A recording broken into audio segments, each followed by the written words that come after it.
Hello. Today I wanted to come out here and do something different with my survival kit.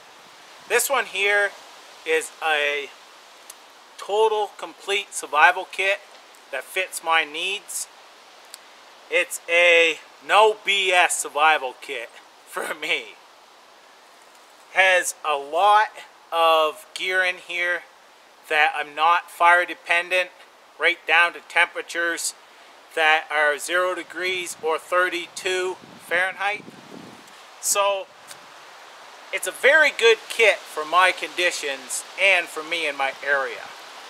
What I wanted to do today is, with this kit, I want to make myself a raised bed and sleep on that tonight. Going to be out here about 24 hours with only this kit and its contents. And with a raised bed, a lot of people cannot just sleep on the ground. It's a lot easier for me just to lay it on the ground and sleep. Right around this area there are ticks now that people are actually seeing them and such, so that is something I have to be aware of. But I don't have snakes, poisonous snakes and stuff like that. But some places they do. So I wanted to use this kit and make myself a raised cot, which would be more suitable for different areas as well. The first thing I'm going to do is I'm going to make 2 tripods. And that's going to go one on each end of one of my poles. That's going to be my supports. The other pole is going to be tied and fastened between 2 trees.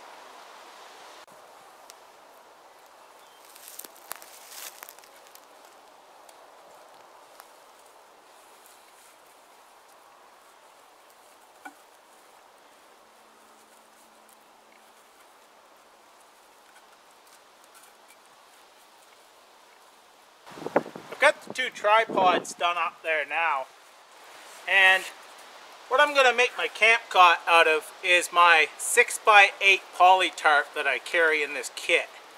Now this can be used for shelter, can be used for a cot, many uses for this here, and that's why I carry it.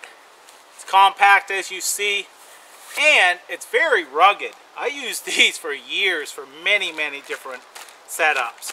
So what I'm going to do now is basically make a tarp stretcher out of this and use that for my cot. So I'm going to open this up, and as you see, this here is my 6 foot, and the long spot here will be my 8 foot. So what I'm going to do is I'm going to make it 6 feet long, because I'm 6 feet, little over. And what I want to do with this, and open it right up, I'm going to take my inner pole and put that about 2/3 in. And then I'm going to flip it over. Now I can move it over. I'll take my other pole,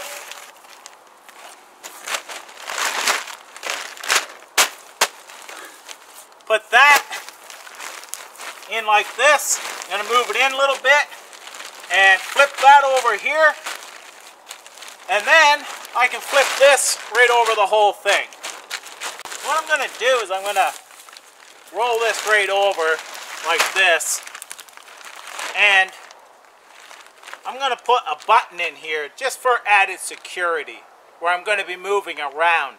Normally just laying on this, the weight of you laying on it will keep everything in place. But I'm going to put a button, one on each end, just for added security. Actually, since I've rolled this over, I noticed that my grommets are right here. So that will give me the distance I want, and I can just tie it right through those grommets. It's not going to be as strong as the button method, but it should be fine because friction's actually going to hold this together.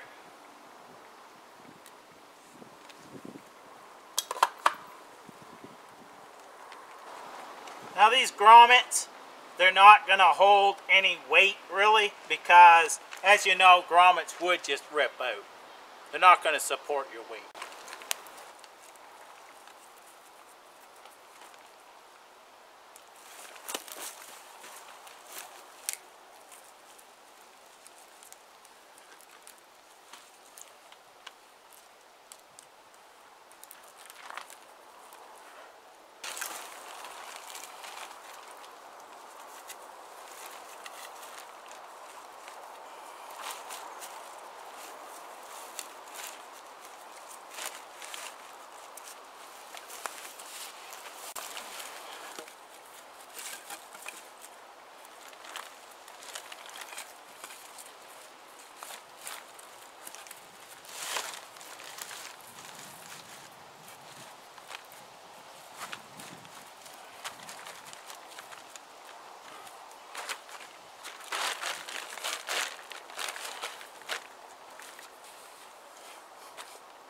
Now I've got some fine tuning to do, but that's basically what I'm going to have. Play around with this, and when I get it all set up, I'll give you a peek.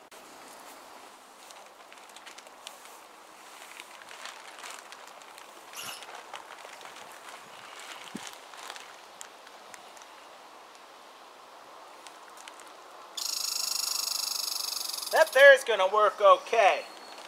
You have to position your tripods though, because they want to flip back. So I've got them in there. That'll be okay. It's right width. That's going to be a good setup for me for tonight. It gets me up off the ground as well. So with a little bit of cordage, my belt knife and my saw, which is part of my survival kit, and a tarp, I was able to make a camp cot. This here I'm going to use is a rain fly over top of the bed. That way there, if it does rain, I'll stay dry. Because I'm not going to use the bivvy tonight, and the reason why is because it's tough getting in and out and moving around. I don't want to move around too much with that the way it is, and I just want to settle in and be there for the night. So I'm going to put this over top just in case it rains. It's not supposed to, but they're forecast for a reason. Predictions. So, just for safety's sake, I don't want to get my sleeping bag wet. Around here, it's still hovering just above the freezing mark at night. So, it can be dangerous if you're out here, especially if you're wet.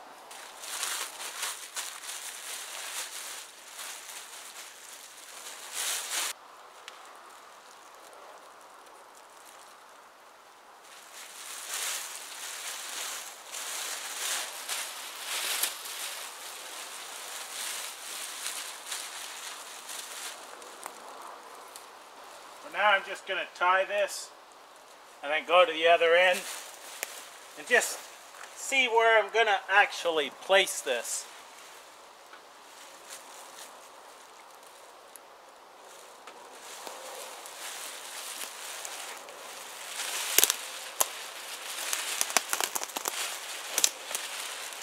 Okay, I see that I can come up this way quite a bit, and that's what I'll do. Tie that, and then I just stake the two ends.